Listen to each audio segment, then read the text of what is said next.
In the bustling town of Umaya, Christmas was the most celebrated time of the year. Families cooked festive meals, children ran around with sparklers, and neighbors exchanged delicious food in a show of goodwill. The streets echoed with laughter and church bells, and the air carried the aroma of freshly cooked jollof rice, fried chicken, and steaming soup.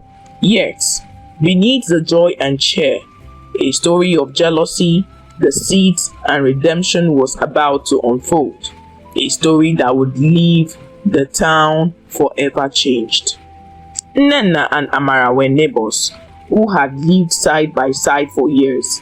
Nena was known for her kindness and hard-working nature. She owned a thriving fabric shop and had a happy family that adored her.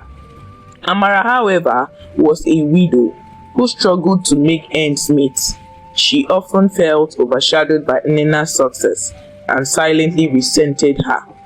Amara's jealousy grew over time. She believed that Nena's blessing was undeserved and thought to herself, "Why should she have everything while I suffer?"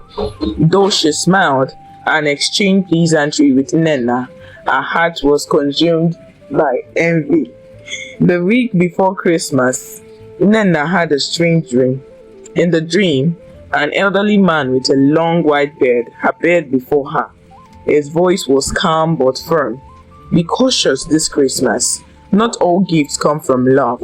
Be vigilant, my daughter." Nena woke up startled.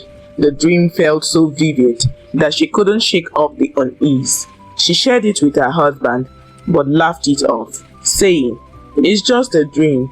Don't let it ruin this joy of the season." Days later, as Nena walked to the market to buy Christmas ingredients, she encountered a beggar sitting on the roadside. Feeling compassionate, she handed him some money.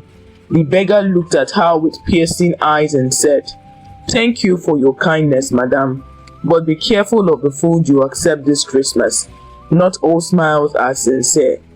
A chill ran down her spine. This was the second warning. Nena began to wonder if something sinister was at play. Amara saw Christmas as the perfect opportunity to act on her jealousy. She cooked a delicious meal but added a deadly herb she had bought from a local herbalist. The plan was simple: deliver the poisoned food to Nena under the guise of Christmas goodwill. Amara thought to herself, if she eats this, her family will mourn instead of celebrate. Then people will see she's not so blessed after all. On Christmas morning, the town came alive with festive cheer. Children ran through the streets with gifts, and neighbors exchanged meals. Amara, wearing a wide smile, knocked on Nena's door. "Merry Christmas, Nena. I made this special meal for you and your family." Nena, recalling the warnings, hesitated. She thanked Amara warmly but decided to handle the food cautiously. She told her husband, "Let's not eat this yet. I have a strange feeling about this." Instead, she carefully packed the food into a new container and later returned it to Amara's house under the pretense of sharing her own Christmas meal. Amara's son Chibuzo, unaware of his mother's dark intentions, saw the returned food and began to eat eagerly. Moments later, he collapsed, his body convulsing as he gasped for air. Panic ensued as Amara and her family rushed him to the local healer. News of Chibuzo's condition spread through the neighborhood, and neighbors began questioning what could have gone wrong. Amara, desperate and distraught, confronted Nena. "What did you do to my son?" she demanded. Nena calmly replied, "I didn't touch the food you gave me. I simply returned it to you with my own meal. Perhaps you should explain why your son is ill."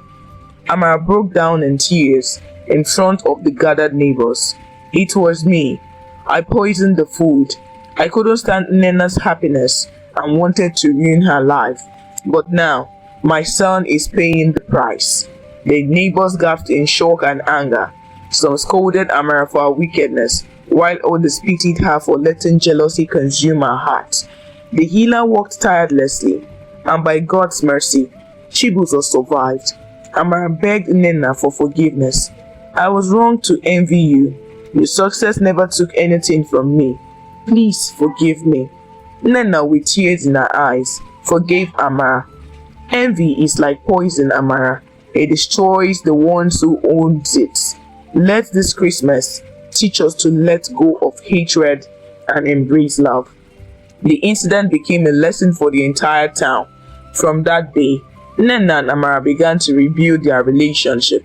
Amara worked hard to overcome her bitterness and even started a small business with Nena's help.